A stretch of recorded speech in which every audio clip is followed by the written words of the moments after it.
Welcome, everybody. It is Wednesday, December 14th, and welcome to the Big Dudes in the Trenches podcast. I am your host today, Tug. Yes, I am solo. Doug has deserved and received a much needed break. And with that, we as a whole, this will be our last show in December for this year. As we're going to take a break for the holidays, come back, maybe restructure the show, but we're going to come back, have a good time with you guys. We are not done. Again, just going to take a break and come back. That being said, before we get the show started today, we do have some sad news breaking as of Tuesday. Mississippi State head coach Mike Leach has passed away.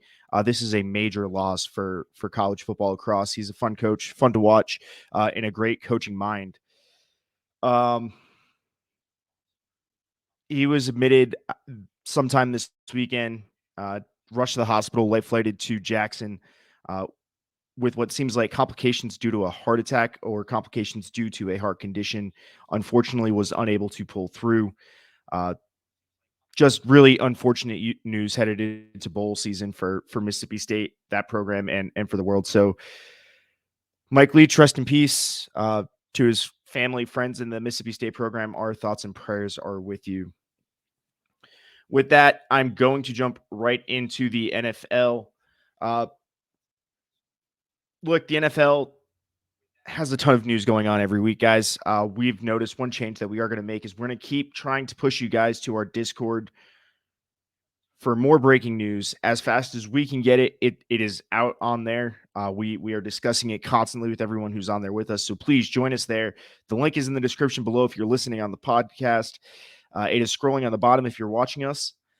That being said, both of those invites are never expiring, so you can click them whenever and join in on us. But let's get into our game reviews, starting off with a look at our current standings.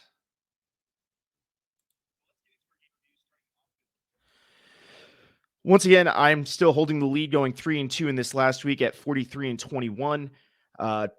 Bug is sitting at 36-28 after going 3-2 last week, and Doug's got the stonks this week, going 35-29. A lot of craziness happening in the NFL this past weekend. Starting on Thursday night with the Raiders at the Rams. As you know, we don't pick Thursday night games because we usually stream during the Thursday night game. So that is not fair. Look, the Raiders had another 16-3 lead in the fourth quarter, and they blew it. The Rams pulled this one out 17-16 on a insane last two series by Baker Mayfield. Baker and the Rams chewed the clock from 12:25 to about 3:25 remaining. When they scored to make it 16-10, they forced the Raiders to go 3 and out. The Raiders punt it, gets it down on the 2, and Baker Mayfield then leads a 98-yard touchdown drive, scoring with 10 seconds left on a pass to Van Jefferson. And then the Rams come out and intercept Derek Carr on the final effective play of the game. And Baker Mayfield comes out in victory formation and ends the game there. A 17-3 comeback for the Rams. Absolutely insane. Frankly, going into this game, I probably would have picked the Raiders. And now you see that would have been wrong. Something is going on in Miami that became evident on Sunday Night Football. I don't know if it's just playing on the West Coast that is resulted in two poor performances by that team.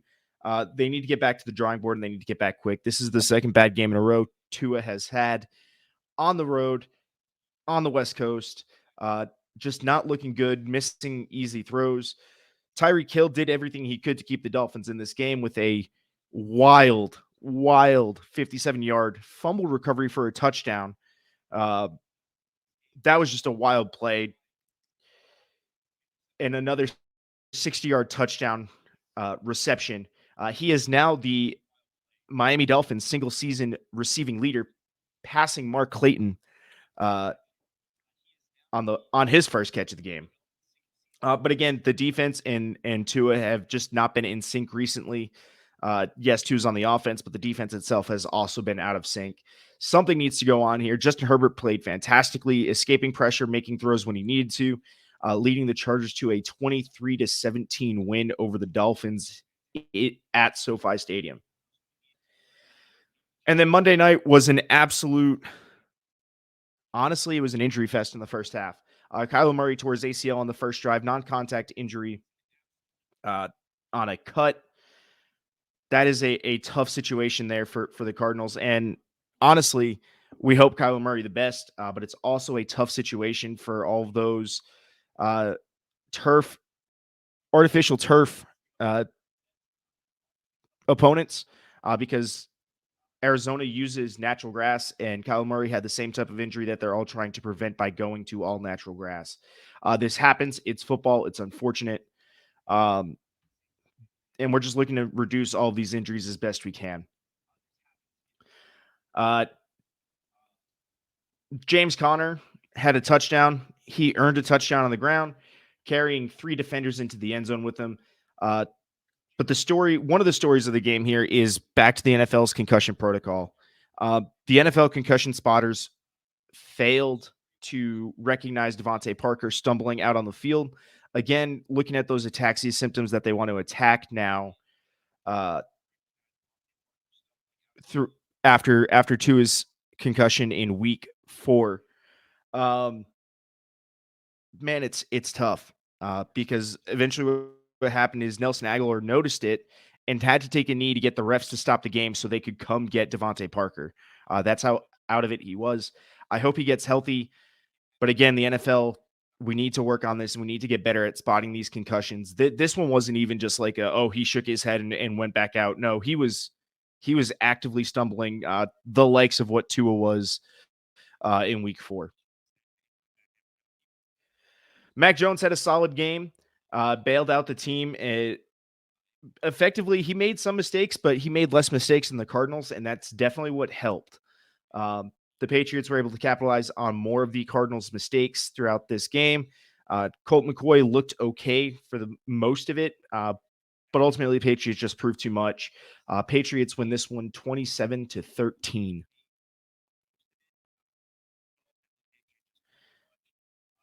Moving on to our games of the week. Bug had taken the Browns going to the Bengals. Bug and I rode with the Browns here, and that was a mistake for us. As the Bengals have actually found their stride all the way through this season, and they seem to be a force to be reckoned with right now. Um,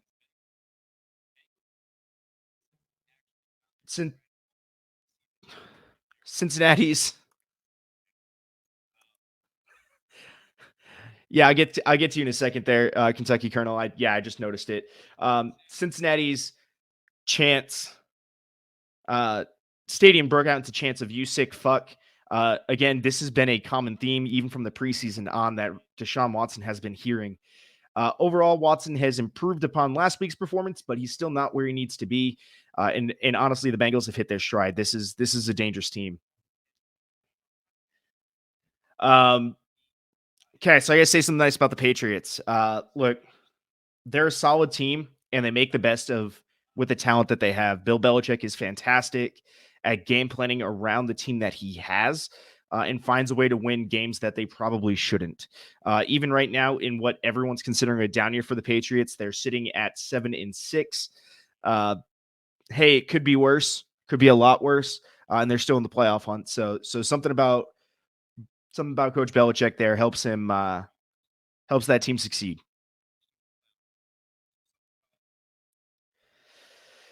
Uh, Doug took the Vikings at the Lions. The Vikings have had a chance to sit to clinch a playoff spot, clinch the NFC North, and for the second week in a row, it just didn't happen for them.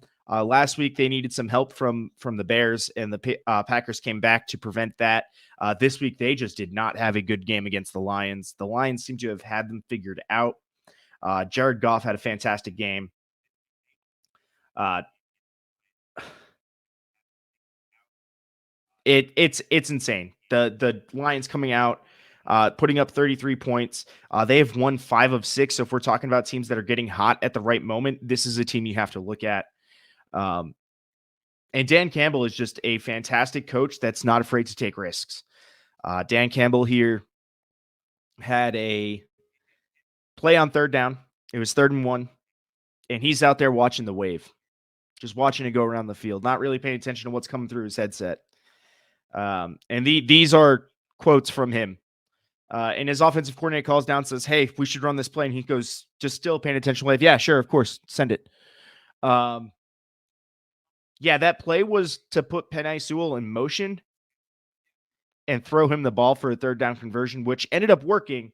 But Dan Campbell, man, I love that you're willing to call those plays, but at least know that you're calling it.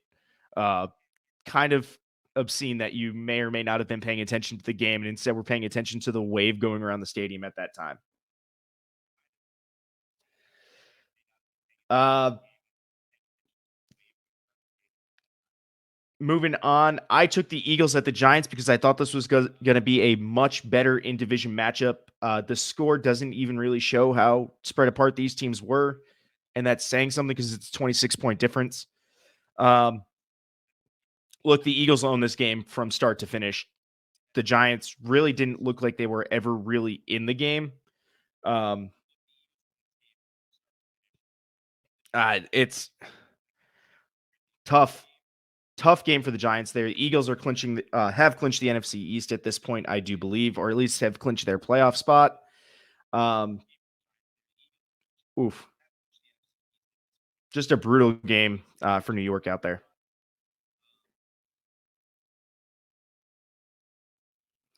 And for the scores, I didn't read. The Bengals won 23-10, the Lions won 34-23, and the Eagles won 48-22.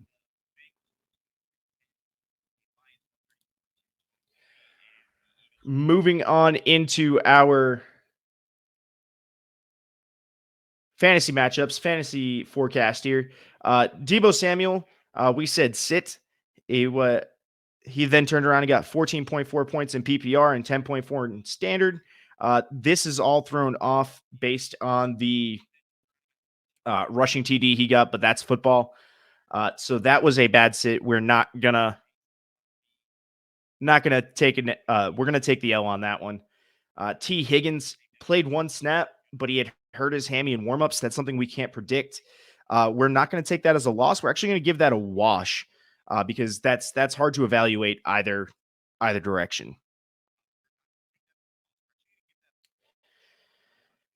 Moving into the running backs, we had said sit Chuba Hubbard. This was a poor sit. He ended up with about 17 plus points. Um, Yeah, that Seahawks mediocre run defense showed itself. The Panthers won this game in large part due to the efforts of Chuba Hubbard and, well, Sam Darnold. Um, this is one of Chuba's best games of the season, and it was a bad time to sit him. Isaiah Pacheco is going to be a win. He has locked himself in. He did not get as many points as I would have liked to see him get. Was not as productive as I would have appreciated.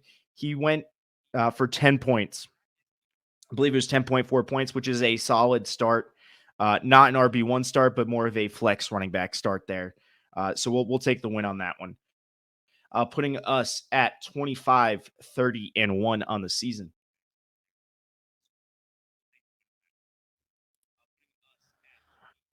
At this point, we're going to start transitioning back into the NCAA. Again, with the coaching carousel news, guys, Doug is all over this. It is all up and down the Discord. Please, please, please get over to our Discord. Join us, talk with us. We will share our candid thoughts and opinions in that realm and have absolutely no issues talking with you guys and just having some fun. And once again, that link is either scrolling across the bottom. It will be in the description below. Just go ahead, copy it, do what you need to do, paste it, use it, come talk with us. Army Navy week was another solid Army Navy game.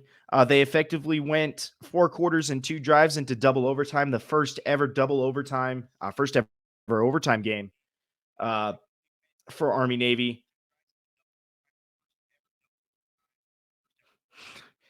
And Army pulled it out 20-17. Navy had outgained them by a significant margin, which is just tells me that Army came out with the absolute defense that I love. The bend don't break, the don't give up points. I don't care how many yards you give up. I just care how many points you let on the board. So Army definitely handled that one. What fantastic game all the way across. Army with the uniform matchup win too. Um, Another great Army Navy week in the books.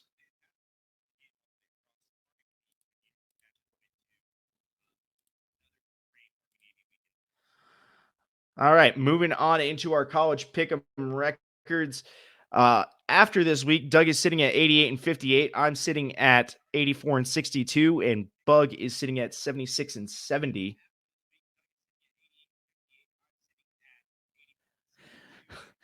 Uh, Kentucky Colonel, how many of those points have you had just sitting there? Um, no, so Doug and I both went 2-2. Bugs got the stocks going up at 3-1 off of the FCS quarterfinals. And let's go ahead and look at those games. I have to say something nice about North Dakota State. Look, they are consistently one of the best programs in the FCS. Not only that, they've had 2 first-round quarterbacks within about the past 6 years. Um, Fantastic team, well coached, and well rounded all year round.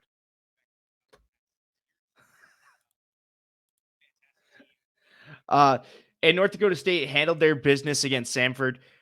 North Dakota State 27, Samford 9.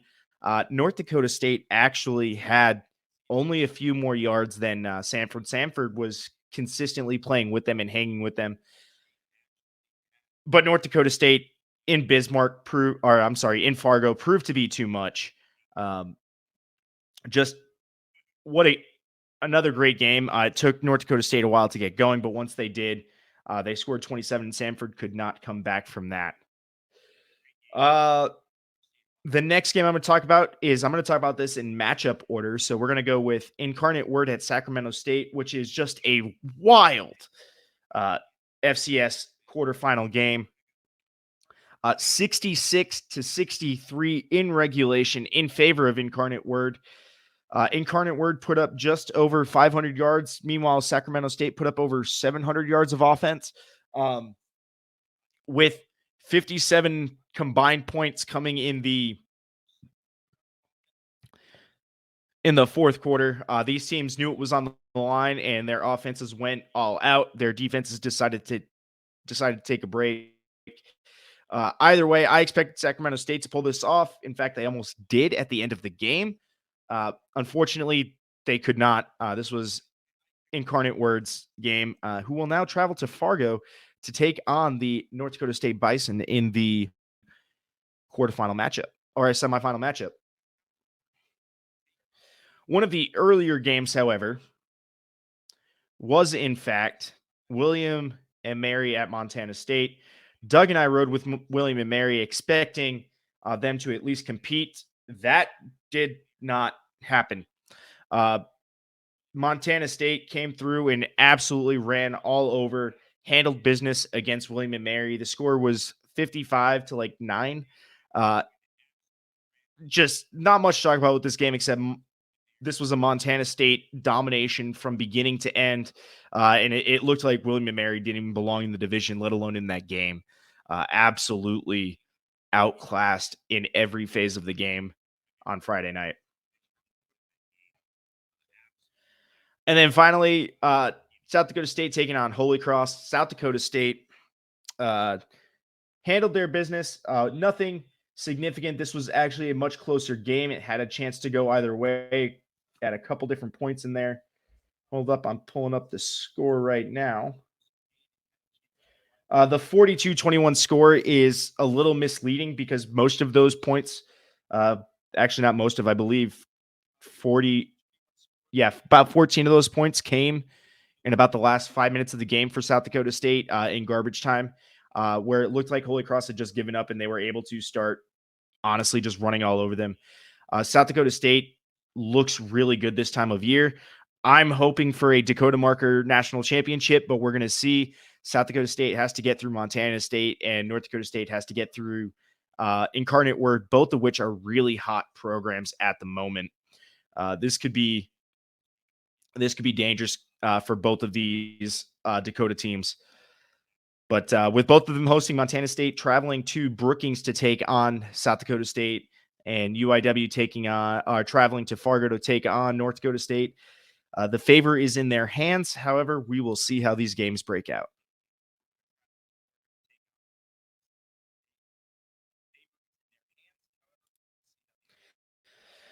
And in the prospect previews, Cody Mach, the offensive line for North Dakota State, had a very solid game from what I had seen. Guys, it's really hard to evaluate offensive linemen off of just the commercial film that we get for watching the games. Uh, but we can base it on the vibe that's going around for these players here. So Cody Mach has earned an invite to the Super Bowl, and currently the word on the street is they are projecting him at a day two pick in the 2023 NFL draft. So we're going to look to see him develop. He has a chance to make that between the combine and Senior Bowl if he gets an invite to the combine. Has a chance to move that up to a day one pick, which would be absolutely insane for North Dakota State to put up another day one NFL pick.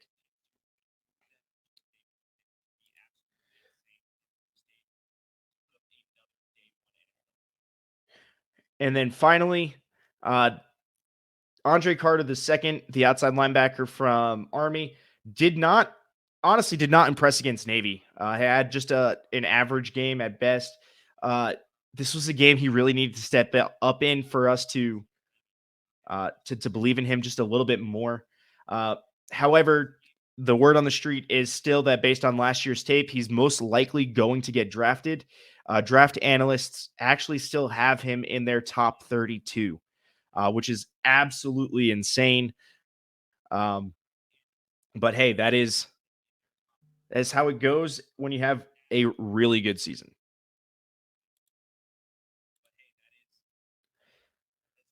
All right, ladies and gentlemen, that is all I have for the reviews today. We have nothing for non NFL pros, uh, for the non NFL pro leagues.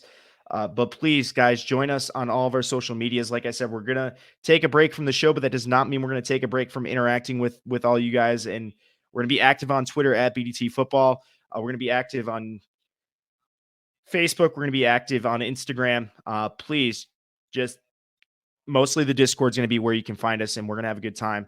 Like I said, all of these links are scrolling below. For the ones that aren't, let me read those off to you. We got patreon.com/BDT football, twitter.com/BDT football, facebook.com/BDT football, instagram.com/BDT underscore football, BDTfootball.com, mailbox at BDTfootball.com, youtube.com/big dudes in the trenches. Obviously, you have our Twitch, twitch.tv/big dudes in the trenches, and our Discord, which I will not read because it's a jumbled mess, but please find these links. Come join us. Come join the conversation. It'll be a good time.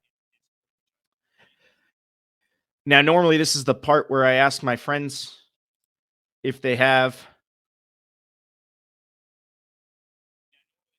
Sorry, I just realized that I can't pronounce anything. This is fun. Uh, Normally this is the point where I ask my friends if they have anything else to add, or Bud gives us a private joke, but they're not here. So, guys, I'm just going to take us on out of here. Uh, have a great day. Have a great holiday. We'll see you in the new year. And just remember, you can't win a game if you can't win in the trenches.